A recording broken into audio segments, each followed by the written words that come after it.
Indian airlines की flight 814 और आतंक के वो 8 दिन, जब हर एक सांस, हर एक पल जिंदगी और मौत के बीच का फासला तय कर रहा था। आइए आज उस भयानक संकट की कहानी को परत दर परत समझते हैं। लेकिन हम इस कहानी की शुरुआत शुरू से नहीं करेंगे, बल्कि हम चलेंगे सीधे उस कहानी के सबसे अंधकार भरे पल में, उस जगह जहां उम्मीद लगभग दम तोड़ चुकी थी। कंधार। जरा सोचिए, तारीख है 27 दिसंबर 1999, जगह कंधार, अफगानिस्तान। ये वो दौर था जब ये तालिबान का गढ़ हुआ करता था। रनवे पर खड़े एक जहाज को चारों तरफ से तालिबानी लड़ाकों, टैंकों और एंटी एयरक्राफ्ट गनों ने घेर रखा था।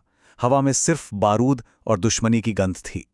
और इसी खौफनाक माहौल के बीच उस हाईजैक किए गए प्लेन के अंदर 176 जिंदगियां फंसी हुई थीं, पिछले 3 दर्दनाक दिनों से। तभी एक छोटे से सरकारी प्लेन से एक अकेला आदमी नीचे उतरता है। साधारण से कपड़ों में, कोई सुरक्षा नहीं, कोई तामझाम नहीं। ये थे अजीत डोभाल, भारत के टॉप इंटेलिजेंस ऑफिसर। और उनका मिशन सिर्फ एक था, उन 176 लोगों को जिंदा वापस लाना। तो चलिए अब थोड़ा पीछे चलते हैं और देखते हैं कि ये संकट, ये पूरा मामला आखिर शुरू कैसे हुआ था। काठमांडू से दिल्ली के लिए एक आम सी उड़ान थी, IC 814। शाम के 5:30 बजे प्लेन ने उड़ान भरी और महज 35 मिनट बाद ढके हुए चेहरे वाले 5 लोग अपनी सीट से उठे। उनके हाथों में चाकू और ग्रेनेड थे। प्लेन हाईजैक हो चुका था। जब अपने हनीमून से लौट रहे रूपन कटियाल ने एक अपहरणकर्ता का विरोध किया तो उन्हें बेरहमी से चाकू मार दिया गया। इस एक घटना ने प्लेन में मौजूद हर एक शख्स को यह बता दिया था कि उनकी जिंदगी कितने बड़े खतरे में है। यहां से प्लेन की एक दर्दनाक यात्रा शुरू हुई। वो अमृतसर आया, जहां उसे रोका जा सकता था।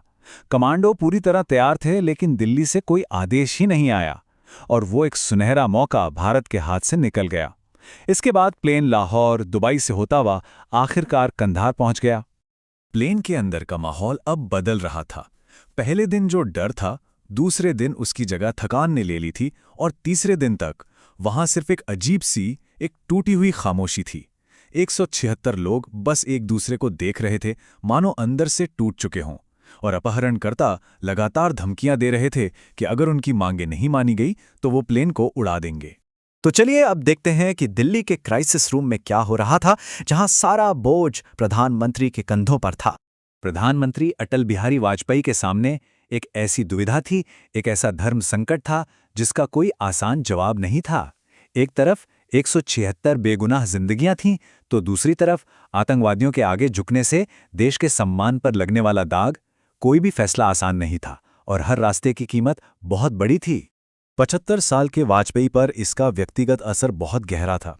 कहा जाता है कि वो हर रात अकेले में उन 1776 बंधकों के नामों की लिस्ट देखते थे। उनके पास ताकत तो थी, लेकिन उस वक्त कोई सही रास्ता नहीं सूझ रहा था। और आखिरकार कई दिनों की उथल-पुथल के बाद उन्होंने अपनी कैबिनेट से ये शब्द कहे। ये शब्द सरकार के उस कठिन और अंतिम निर्णय का संकेत थे। अब वापस कंधार चलते हैं, जहां अजीत डोभाल ने अपना मनोवैज्ञानिक युद्ध शुरू कर दिया था। देखिए, डोभाल की रणनीति सिर्फ मांगे कम करवाना नहीं थी, वो समय के लिए खेल रहे थे। अपहरणकर्ताओं के हौसले को तोड़ने की कोशिश कर रहे थे। वो हर बातचीत को लंबा खींचते, एक एक मांग पर घंटों बहस करते और धीरे धीरे उनकी मांगों की लिस्ट को छोटा करते गए। लेकिन डोभाल एक बहुत मुश्किल लड़ाई लड़ रहे थे, क्योंकि अपहरणकर्ताओं को भारत में बढ़ते दबाव की हर खबर मिल रही थी। पाकिस्तान की खुफिया एजेंसी ISI उन्हें भारतीय मीडिया की रिपोर्ट पहुंचा रही थी, जिससे बातचीत की मेज पर डोभाल का हर दांव कमजोर पड़ता जा रहा था। तो चलिए अब इस संकट के अंत और उसके उन विनाशकारी दूरगामी परिणामों को देखते हैं। 31 दिसंबर को नए साल की दहलीज पर भारत सरकार 3 खूंखार आतंकवादियों को रिहा करने पर सहमत हो गई। इन तीनों को कंधार ले जाया गया और बदले में 176 बंदूकों को आजाद कर दिया गया। इस दर्दनाक नतीजे पर डोभाल ने बाद में कहा, हम वो नहीं कर पाए जो एक शक्तिशाली राष्ट्र को करना चाहिए था। इस एयरक्राफ्ट को देश से बाहर नहीं जाने देना चाहिए था। इसका एक नागरिक के तौर पर मलाल जरूर है। और ये मलाल क्यों था, ये अगली 2 दशकों में साफ हो गया। मसूद अजहर ने रिहा होते ही जैश-ए-मोहम्मद बनाया, वो संगठन जिसने भारतीय संसद पर हमले से लेकर पुलवामा हमले तक अनगिनत आतंकी वारदातों को अंजाम दिया। उन 176 जिंदगियों को बचाने की कीमत भारत ने अगले 20 साल तक चुकाई। जब बंधक रिहा होकर भारत लौटे तो वे थके हुए, डरे हुए और टूटे हुए थे।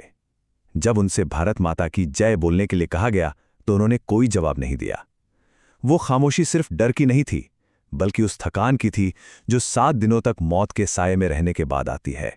ये कहानी हमें दिखाती है कि कैसे एक फैसला, एक चूका हुआ मौका और एक रात इतिहास की धारा को हमेशा के लिए बदल सकती है। और ये हमें हमेशा के लिए एक सवाल के साथ छोड़ जाती है, आखिर क्या होता अगर वो प्लेन अमृतसर से कभी उड़ान ही ना भर पाता।